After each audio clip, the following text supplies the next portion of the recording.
I'd like to introduce Chris, who will be speaking on full system emulation, achieving success, automated dynamic analysis of evasive malware. Thanks for the intro.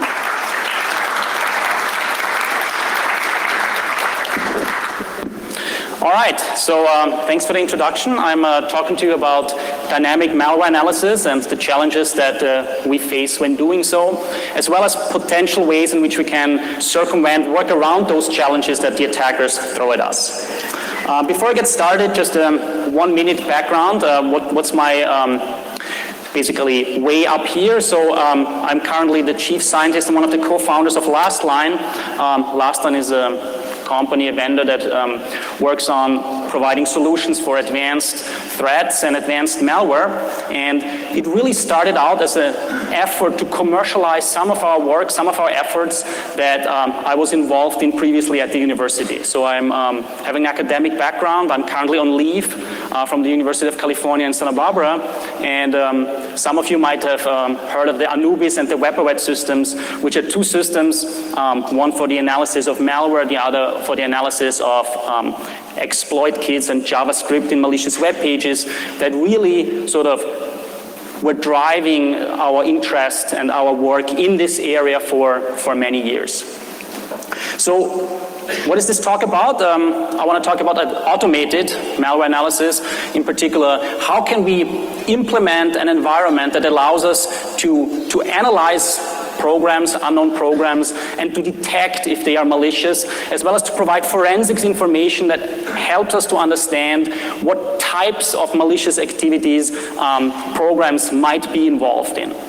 And basically, I'll talk about different ways in which we can build these systems, and then want to highlight one particular threat, which is evasion and evasive code. Because of course, in security, we typically face an arms race, and when we try to build better systems that allow us to detect more malware, that allow us to detect more sophisticated malware, of course, attackers react to this, and they want to make sure that our job as defenders is becoming harder and they can fly under the radar. And evasive threats are a particular problem for dynamic analysis environments like sandboxes, and I want to spend some time on just telling you a number of ways that we have seen in which attackers try to identify and bypass detection and analysis in sandboxes.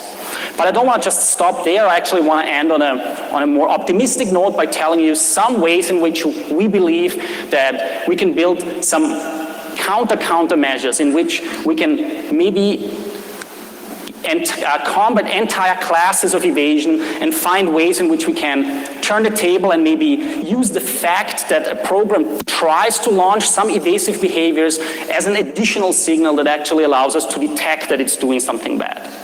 So these are sort of the three different parts that I want to talk about.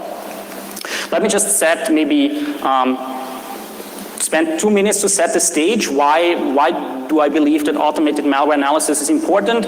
It's really the result of two trends, and I'm sure you have seen one of these slides, in many talks or in many different forms. It basically shows that attackers have moved on from just hacking for fun to hacking for profit to even hacking to obtain intellectual property or state secrets. And as part of that evolution of the threat landscape and malware authors have become more sophisticated and can invest more resources to target malware specifically to a particular organization that they want to attack.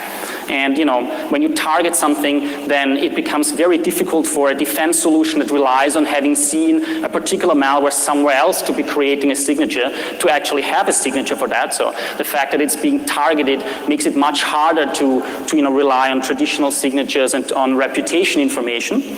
But they also are more sophisticated. That means they can invest in, of course, reconnaissance of the target, but also in crafting malware that is using tricks to evade a sandbox that the defender might use. So that's one problem, the evolution of malware to becoming more sophisticated and more targeted. But also there's the problem that there's really a lot of malware out there, and it takes a long time to do manual analysis. So, if you have done work on malware analysis, you might have seen, you launch it in a debugger, and you use a number of system tools to analyze maybe the processes or the network traffic or the registry keys, and it takes you a long time. If you're working in incident response or if you're working in manual reverse engineering of malware, it just takes a long time to understand what malware is up to and what the capabilities of a piece of malware are. And if you combine that with another graph, I'm sure you've seen tons of times, sort of this exponential growth of the number of threats, then we can really see where the problem is. There's a lot of malware, and it takes a long time to analyze it by hand, and it becomes more sophisticated and more targeted. So we really ought to have some mechanism, some general technique that tries to put something against this threat. And a very important class of tools are sandboxes, dynamic analysis environments.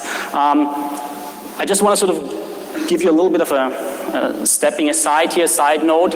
We are mostly talking here about the analysis of the classic Wintel x86 malware. Other malware, for example, those written for Android, might be more amenable to static analysis because it's no longer code that can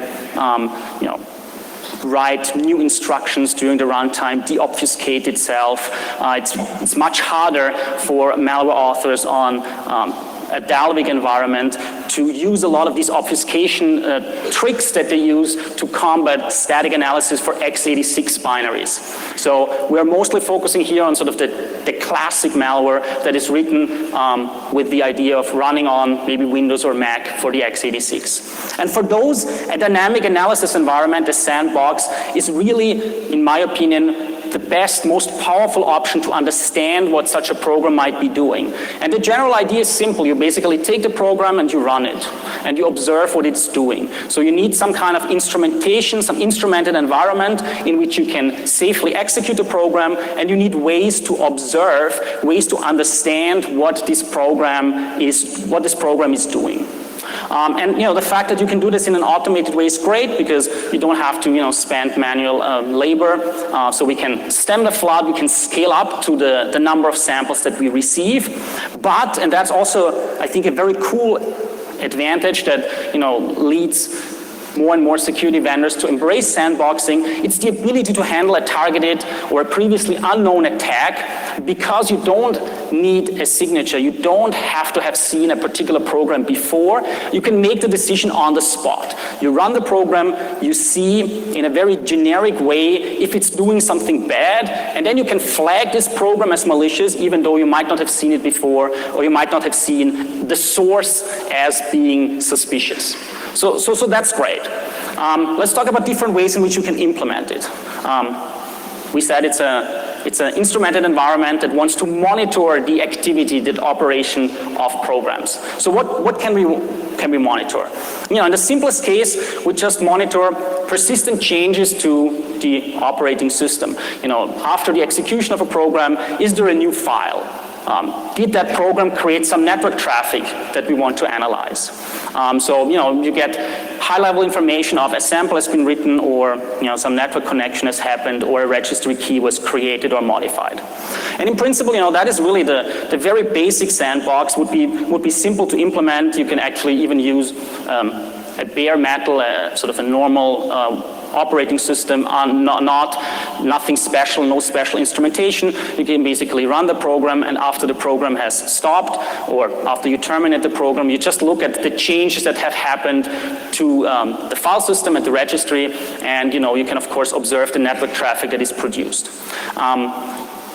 It's easy, but it also doesn't provide you a lot of visibility. You don't have any visibility into temporary effects. You might not have any, you don't know if files are being created and then deleted. You don't know in which sequence certain operations have happened. So it's typically considered not enough visibility. So you want to dig deeper. You want to see the interactions between the program, between that malware and the operating system when it's being executed, right? So you see maybe an open system call, and then the program reads from that file, and then it writes somewhere else, and then there's some network traffic, and then it deletes a file. So you basically get a sequence of operations, and you have a much better visibility into the interactions of that program with its environment.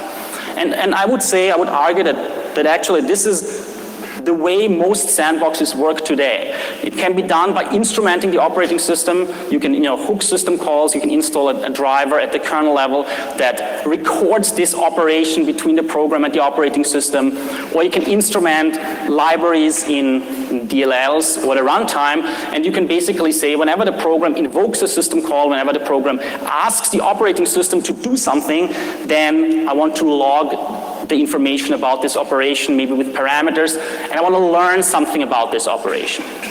And you can quite easily run something like this in a virtual machine. So you spin up a virtual machine, you instrument the virtual machine, you run the program, and you get a trace of the system calls. So visibility is clearly better. You see sequence of operations, you can see temporary actions, but I would argue that you still don't see enough. You cannot really see deep into the program itself. You don't have deep visibility into, okay, the program has read some information from a file, but what does it actually do with this information? Does it process it? Does it encrypt it? Does it send it over the network afterwards? You don't really know. So you're lacking visibility into individual instructions, you lack visibility into possible data flows, and that's really a problem, right? You would really like to sort of not just take the abstraction of, here's the program, it's a black box, it does something with the operating system, it's good information, but I argue that you want to look deeper. You want to have information that tells you how a program might process inputs or how outputs are produced and which checks are done inside the program, right? I mean, there could be compare instructions, there could be data manipulation operations that you just don't see when you just have the visibility of the operating system interface. So, given the same trace as before, if you look deeper, you can see, for example, hey, does the program leak information over the network that it has previously read from this specific file? Or does it, read certain bits of the registry only if it has previously received something from the network, maybe a command that triggers a certain activity? Or, for this write operations, where does the data actually come that is written to this file? Is it previously downloaded in the form of a download and execute, or is there some information that was statically embedded in the binary? So a lot of extra information that are lost when you just look at the operating system interface. So one way in which you can get that information is by using some kind of debugger. You just debug the process, or maybe more commonly, you use a small CPU emulator. You're basically emulating the CPU, you're emulating the individual instructions, and you have written some stub functions that basically emulate what Windows would do if a certain system call would happen, right? So if the program says, open this file, then you have a little emulator that says, okay, the file is now open. Or if the program reads and says, give me the first 10 bytes of this program, then your little emulator, your little process emulator can tell you, okay, here are 10 bytes from maybe even the real file or some emulated file. And sort of this visibility that you now have is, since you're emulating the individual instructions, you actually see every instruction that the program executes. You can understand what happens with data that is being read from a program, from a file, and then processed by the program. You might be able to understand what data is being sent over the network. So in principle, this is, in my opinion, an improvement, but it has a problem, and the problem is that the way these sort of process emulators are being implemented, they lack what we call here fidelity. They lack in the sense that when the program interacts with the operating system and you have basically emulated the operating system, so you're not using the real operating system, you have just written some stub functions that try to mimic some of the things that the operating system can do, then you're basically incomplete. It's likely, and we have talked to people that use this kind of approach, that a good fraction of your malware is not executing properly just because you would have to faithfully emulate the entire Windows system to be able to give the malware or any program that interacts with you all the information in a completely faithful way and in the way Windows would do, right? So you basically have nice visibility, but the problem is that your environment is not realistic enough. You basically had to spend a lot of work to writing this process emulator, and you emulate Windows, and it's not complete just because Windows is so big. So is there a way that you can actually get all the details while maintaining what we call here good fidelity, basically while maintaining the actual operating system and basically have the process emulated so you can see what the process does, but when it talks with the operating system or when it sort of interacts with Windows, why not just, emulate that too? Why not emulate everything, right? So the idea here that we are sort of wanting to distinguish or get at, you could implement a full system emulator that emulates the entire system and emulates the system not at the operating system level, but emulates the hardware, the physical CPU, the physical memory, so that you can run a real operating system inside your full system emulator, and you can selectively then say, okay, here there's some operating system code that's running, I just let it run, and I don't really care about it, but hey, now the process that I care about is executing, so I switch into a detailed look mode, and I know exactly what this process does, what instructions it executes, how it manipulates data that it reads, and how it creates maybe files or data that it sends over the network. So we basically get good visibility and good fidelity. The only problem is, since you now run a real Windows and the process that you want to analyze on top of an emulated hardware and full system, it might not be as fast as a VM-based system. So you have to be careful with that. And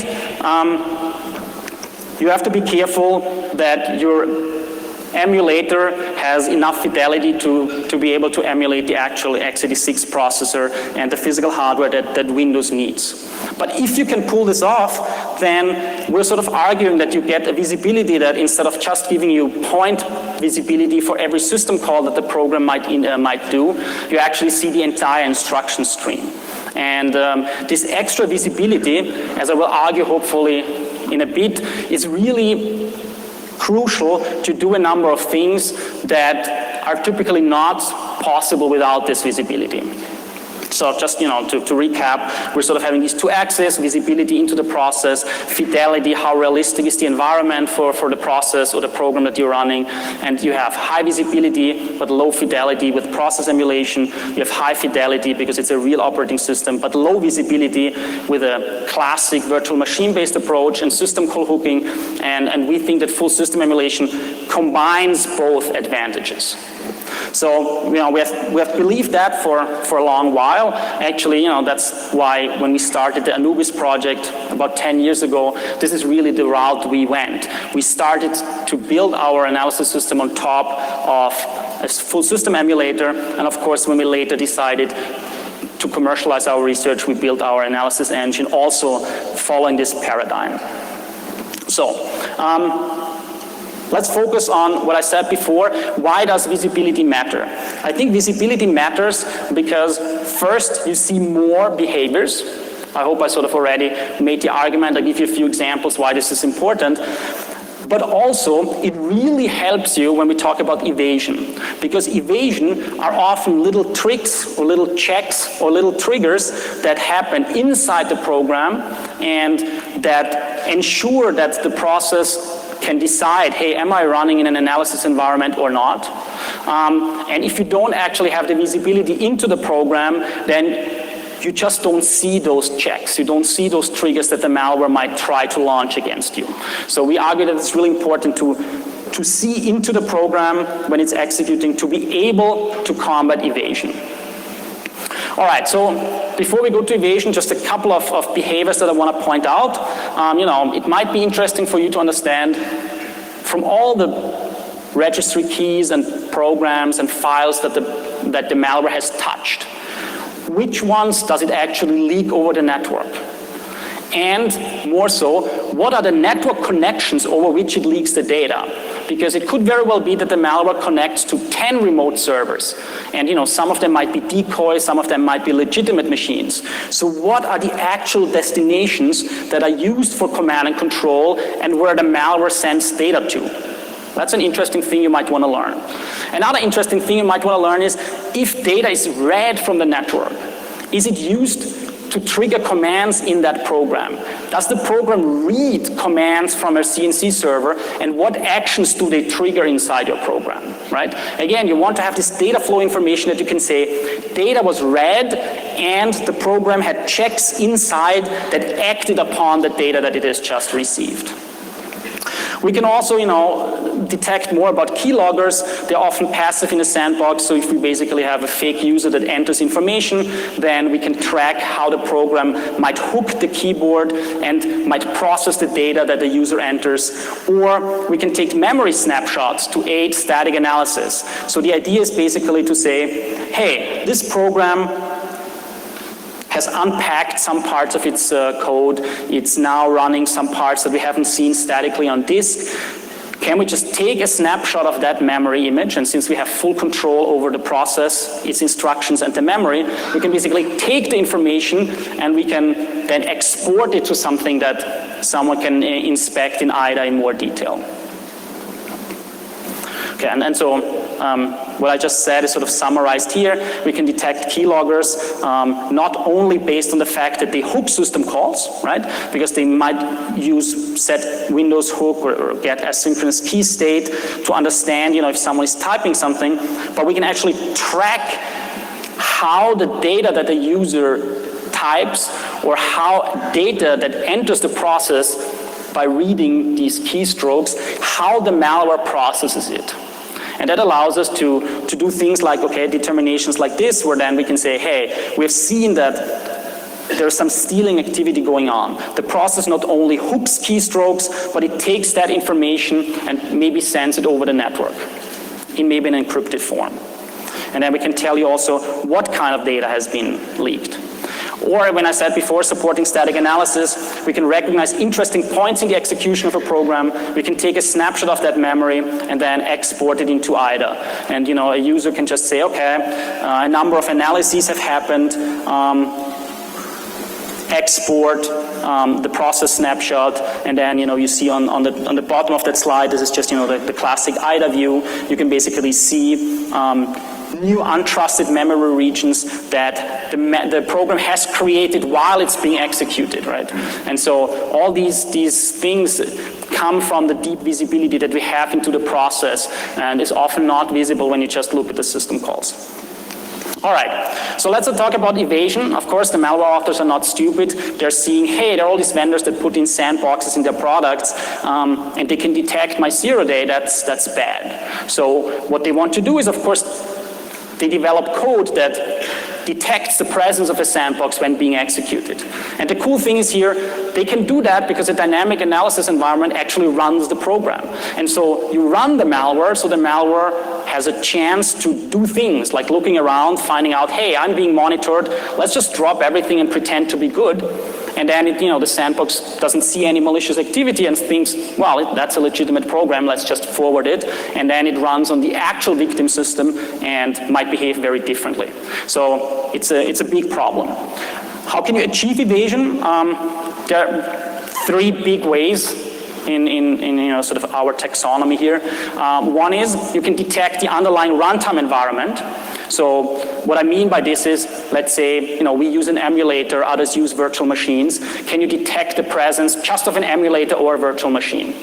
Are there certain hardware differences? Are there timing differences? Are there certain artifacts being introduced? The second way is by not saying, I want to detect a generic runtime environment, but you say, I want to detect a specific sandbox. Maybe I know something about the sandbox. What kind of files does it create? What kind of other artifacts does it introduce in the Windows system? And I just look specifically for them, and if I find them, I know that I'm being analyzed. And the third thing is, you don't actually try to understand if you're in a sandbox or not. You actually want to make it so that the sandbox doesn't see your malicious code that you're executing. So you don't care if you're running a sandbox or not, as long as you can execute code in a way that makes it invisible to the sandbox or doesn't trigger it for a sandbox, then you're good. Right? So this is sort of the 3 points, and I'll give you a lot of examples for those in a second. I just want to show that this is actually real. So this is, For the Anubis system, the university system, there's a malware packet that has an anti-Anubis switch, there's a crypto that has an anti-Anubis switch, there's another malware generation tool that has an anti-Anubis switch. So, the attackers are well aware of our systems, and they create malware generator kits that already come pre-shipped with some code that tries to detect Anubis and also other sandboxes. So it's a real problem. Okay, and that's why we think it's really important, because it's not just a theoretical issue. It already happened, a few years ago against our academic system. So you can imagine if you are someone who writes targeted attacks and you have the resources, you will certainly also study commercial sandboxes and try to evade them as well. All right, let's look at the different ways in which you can detect the runtime environment, and then I talk about how to detect specific sandboxes, and then how you can evade code from being analyzed. A classic way to detect a runtime, and in particular a virtual machine, is the fact that when virtualization, or also when emulation is being introduced, there are differences between the real hardware and the emulated hardware, or the virtual environment that is being generated. And a long time classic paper already in 2000 and understood that there is some difference in the way privileged operations are handled, and when you are sort of in ring 0 and ring 3, and that allowed a large number of little tricks that looked at how instructions are different, including the famous red pill snippet that allowed to see that certain addresses were different in a real Windows environment and then on a VM. Of course, with the advent of hardware-assisted virtualization, for example, Intel VT, this went away, or these differences shrank substantially. So this is getting increasingly harder, because hardware is now making it more and more difficult for a program to understand if it's being run inside a virtual machine or not. But it remains a problem, and there are CPU bugs. For example, Intel publishes bugs in their CPU, so sort of behavior that is not according to the specification. And if you basically run a test, then you can determine, hey, am I on this real CPU that actually has that bug and behaves not according to the specification, the official processor specification, or am I maybe in an environment where it's either a newer version of the processor or a VM where they have faithfully implemented that spec, and so the bug is not present. Or unfaithful emulation, where you see, since an emulator is a software piece that tries to implement the functionality of a hardware, like the CPU, sometimes there are slight differences or bugs that can be detected, and there's a nice paper on how to automatically actually detect these differences. And recently we've seen a lot of malware using more obscure math operations or floating point operations in the hope that the emulator doesn't support them, and if the emulator doesn't support these math operations, then you know that you're not running a real system but on an emulator. So there are some tricks in which you have to make sure that your emulator or your VM is faithful, although the general question remains, especially with more and more use of virtualization, can you really assume that you are in an analysis environment just because you're in a VM, right?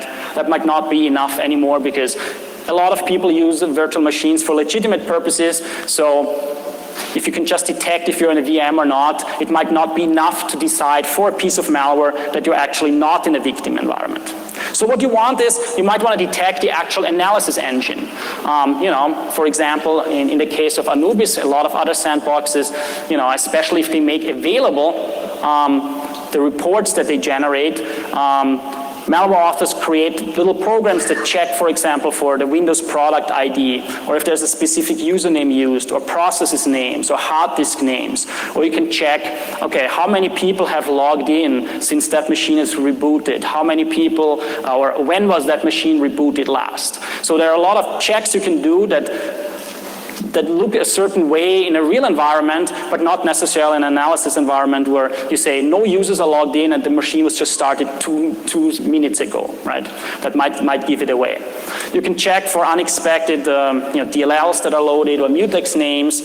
In Anubis, actually, we had a fun case where they were fingerprinting our background, sort of the pixel by pixel color of the background of our analysis system, and they said, okay, well, these guys always launch a DOS box at this particular location, so if this pixel is yellow, this is red, and this is black, I know that I'm in Anubis and I'm not just doing anything, right? So very sophisticated checks, presence of enough RAM, a 3-button mouse, the keyboard layout, a lot of checks that you can do, and malware authors do them, so here's sort of a reverse engineered code where you can't really see it very well, but they basically check for VMware or QAML for those strings present in hard disk names.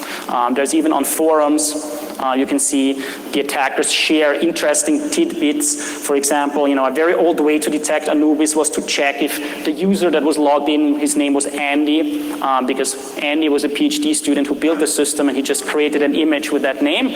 So, we changed it to administrator, but, it's a check that they can do, and you see a number of other checks for usernames here or for the fact that the sample that you execute is called sample. So a lot of specific checks that malware authors can do, especially if they have access to your box. If they can study your box, they can specifically look for these environment values that might give away that the program is being analyzed in that specific environment. All right, so the third way, and sort of different rather than what I just explained, is to avoid monitoring altogether. So make sure that there is no malicious code executed in the sandbox, or you execute it in a way that the sandbox doesn't see it. And so a classic is, okay, so you wait for the user to click on something. And of course, some modern sandboxes have user interaction simulators. They will click on things.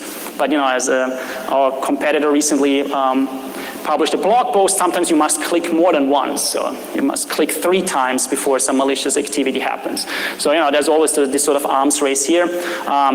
You can do things only after reboot, although you see in the sandbox that the program makes itself persistent. You can run only after or before certain dates or on specific dates, going back to the Michelangelo virus 20 plus years ago, a trick that still is in use. And then there are a couple of other ones that I want to just point out that we recently found that are fun, that use sort of quirks of different sandbox implementations. So this is just you can't read the code very well, but basically he does an if statement that checks if the time is after 2012, and I think it was January. So simple date-based checks that malware authors introduce into their malware. So the couple of things I wanted to point out is this one. This was fun. So if you monitor a process, you basically say, okay, there's a malware or potential malware process, and it might spawn other processes, and you add that to the list of processes that you monitor, and so you track all the things that the initial malware process and sort of its children might do, or if that malware injects code into a remote process, then you want to add that process to the list of things you monitor. Now, at one point, you want to stop monitoring, and you typically stop monitor when someone calls exit, right? The process exits, and actually the system call that you care about is anti-terminate process. So at one point we had the problem that, okay, after anti-terminate process, we thought, well, the process is now over, so why should we care about it anymore? So the interesting problem, and this is actually source code, it's not from the real Windows kernel, it's taken from ReactOS, shows you that you have this thing here where it says anti-terminate process is being called as part of exit process, and it says kill all the threads, and this is sort of where we stop monitoring. But unfortunately, one line later it calls loader shutdown processes that unloads DLLs, and as part of this unloading of the DLLs, some code is executed in those DLLs, and we would have already unhooked our monitoring, because actually on the last line you see another call to anti-terminate processes where it says first kill all the threads, and then now let's do it again. And unfortunately, in between, there is some chance for DLLs that malware authors might write to actually inject code and run this code. So, you have to sort of fix the way you monitor. Another classic that, affects sandboxes that do hooking is hook bypassing. It's basically, instead of jumping to a function, here I think it would be and adjust token privileges, you're actually not jumping into the start of the function, you are basically copying parts of the functions that this process would do before you actually jump there, so you execute a few instructions before, and then you jump in the middle of that function. And if you have a hook at the beginning of that function, or if you monitor the address that starts that function, then the execution will actually never go and hit your hook or hit the address that you're interested in, but it will just bypass it, but still execute the normal code that the malware authors want to execute. So, an interesting way of bypassing in-process hooks, typically of library functions. Another way is you can sleep. The classic sleep is, malware, you can only run it for so long, so why don't you just call a sleep 5 minutes, and after, the 5 minutes, presumably you have hit the timeout. And of course, guys who write sandboxes know about this, so they say, okay, why don't we just skip all sleeps that are longer than, 2 seconds, and just pretend that the thread has slept for the 5 minutes. The malware authors reacted to that by doing things where they start 2 threads, one sleeps and then calls terminate process or exit, and then in the second thread they would copy and restart the program. And so if you if you accelerate over the first sleep too fast, the actual process is being killed, and the second thread cannot complete copying and restarting the program. So you basically have killed the program, exploiting a race condition. A similar one is where you say sleep and then delete the file, and another thread is actually trying to execute that file. And again, if you accelerate over the sleep too fast, then the file is already gone when the second thread wants to start that file, and so the execution fails. So that's already somewhat tricky, but you can do it even more tricky by not just invoking any kind of system call, because, remember, system calls are something that every sandbox can monitor, but what if I want to stall the execution without actually invoking any system call or doing race condition tricks? In this case, I could go into a loop, a sort of do-nothing loop that just wastes time, and that hopefully is written in a way that it is slower in the execution environment that is the sandbox compared to the real victim environment. So maybe if it takes a few seconds to stall execution in a victim environment, it might take minutes, maybe even hours, depending on how you implement the sandbox, on your sandbox to get through this stalling loop, and before anything of interest happens afterwards. So you're sort of stuck with the problem that code is running, you don't know what's going on if you don't have deep insight into the execution of the process, and you might just conclude after a timeout that this program is benign because it didn't do anything bad, when in reality, all it was is actually waiting you out and then continuing with bad operations afterwards. So, a tricky question of how to handle these stalling loops, and you cannot just accelerate sleeps because there are no sleeps. It's just running loops. All right, so by now you might already be depressed and think like, hey, this is bad. They have all these tricks. They use all these tricks. We're failing, and this great idea of running things in a sandbox and seeing what it does to detect previously unknown malware doesn't actually work. So it's a problem, but we believe that if you actually have the full visibility that I was talking about in the first part, there are certain things you can do to combat general classes, generic ideas of bypassing or detecting the presence of a system. So combating evasion. And I think we should sort of distinguish 2 things. One is triggers. The malware reads something from the environment and contains a check. And many of the things that I've told you are like that, right? Read this. Is this file present? Do we have the current date? Is this registry key present? Do we have a 3 mouse button? Do we have that memory, right? All this is system call. You acquire information. You compare that information with some values. and you do something based on these checks, right? And I'll call these checks triggers.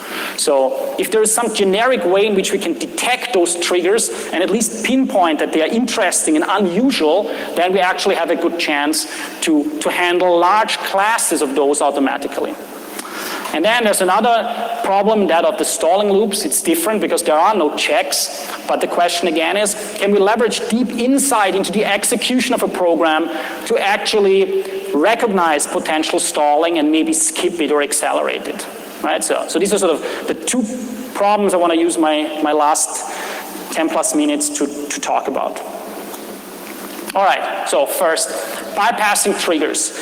The idea is you basically want to understand what malware does with interesting values that it might read from the environment, right? So malware goes and might read the current date. Malware goes and might read something from the environment that tells you how many buttons your mouse has.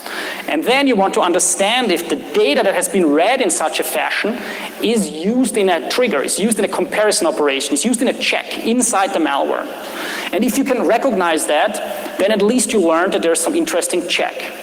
And that, depending on how common those checks are or how infrequent they are, you can actually use that as a signal that this is bad. It's something that tries to detect you, that tries to evade you. And in the best of all worlds, you can actually go and explore a multiple execution path. You can explore alternative reality where you say, okay, the malware checks how many mouse buttons I have. I gave it 2 mouse buttons. It did that. It exited. What happened if I'd given it 3 buttons, because that's exactly what it's checking for. And then let's see what it does if we give it that number of buttons. So that's sort of the basic idea. And what we need for that basic idea is we need to be able to track interesting inputs. We already sort of have the ability to do data flow tracking. Some memory, some value is read into memory and then it's moved around by instructions, move, whatever. And then there's a compare operation. So can we track this interesting data and can we detect that there's a control flow decision, a check, a trigger that uses that input.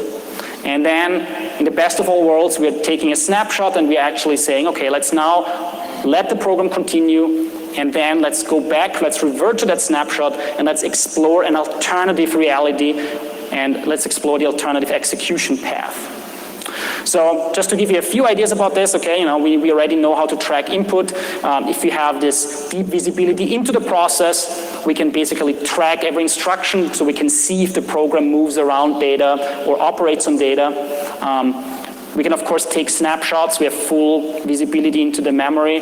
We have full visibility into sort of the execution state, so we can just save the content of the virtual address space. And if we want, we can restore it by overwriting it back. And we can then basically explore alternate path by saying, okay, memories move to certain instructions and now they are used to compare, I don't know, a value with 15. We can say, well, the value that the program currently has is 0, so let's continue to let it execute, but then revert and pretend that that value had been 15 and explore an alternative path. So, that sounds good. There is a little bit of complexity. I don't want to go too much into detail. I just want to sort of give you the gist. The complexity is that of inconsistent values when you just fix up the value in one comparison operation. In this particular case, malware reads a value x, multiplies it by 2, adds 1 to get the value y. So this is this. Let's assume it reads 0. Then it multiplies that by 2, so it's still 0 plus 1, so you add 1, and then you pass that value 1 into the check function. And here you check if is the value that I read and that I multiplied by 2 and added 1, is it 47? And if not, then you exit, right? And so what you get here is, well, we know that the malware checks on some kind of input, and apparently it then exits. So we can go and say, okay, magic is 0, we exit. If we would set magic to 47, well, we would pass. But the problem is, just by making this check pass, by setting magic to 47, we actually did not correctly adjust the other values, x and y. So if program continues then to execute, in this case it would just print out x is 0. when in reality it should print out something else. It should actually print out x is 23, because only if x is 23, then y will be 47 and magic would be 47. Okay, so you basically have to track the input in a clever way, in a sense.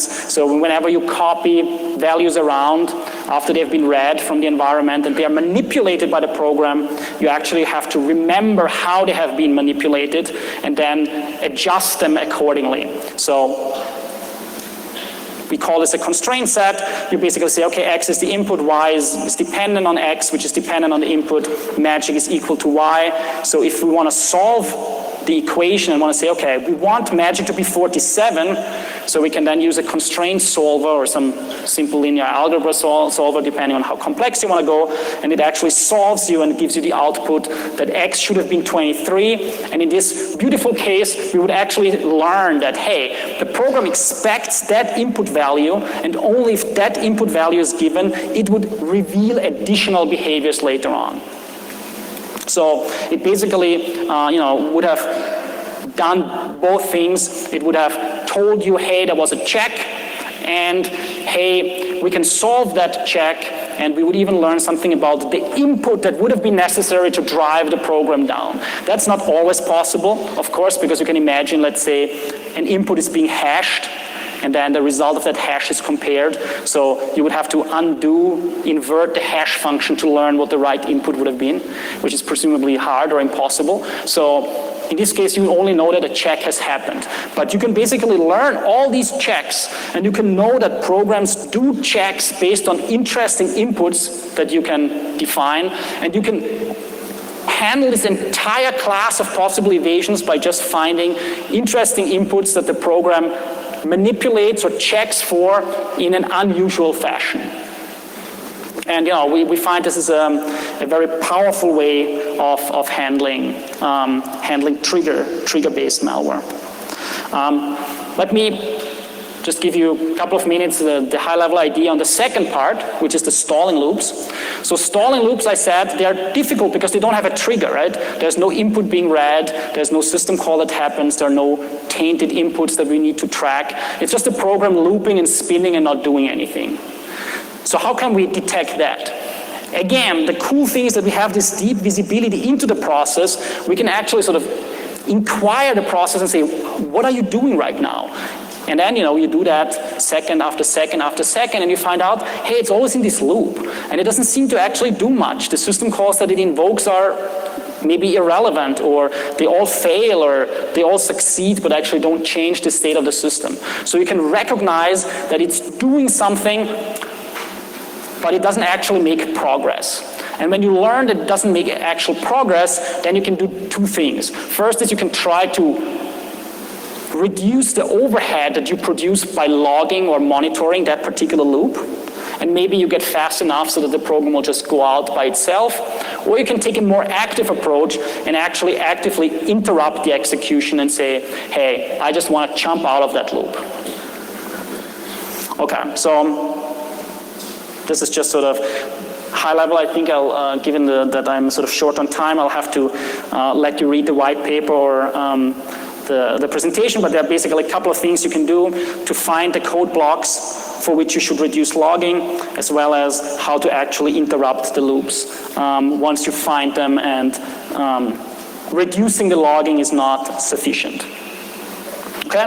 But so what is nice about it is, again, this idea that deep visibility enables you to see things that are necessary to combat something that malware authors already do, and that they successfully use to bypass sandboxes that are not prepared to react to this kind of evasive activity. Okay, so going to the conclusion, I just want to leave you with one other thought, which I thought was interesting, and that is history repeats itself. So we've seen for malicious binaries, we've seen that, bad guys write viruses, AV vendors write signatures, malware becomes polymorphic. That means, changes the way it looks on disk, changes the way so that you cannot recognize it using static signatures anymore. So people introduced dynamic analysis environments, sandboxes, and now the next step is of the malware authors to try to avoid and detect sandboxes. And the thought is that we actually see something very similar also on the web side of things with exploit toolkits, right? First, JavaScript exploits. You write simple tokens to detect them.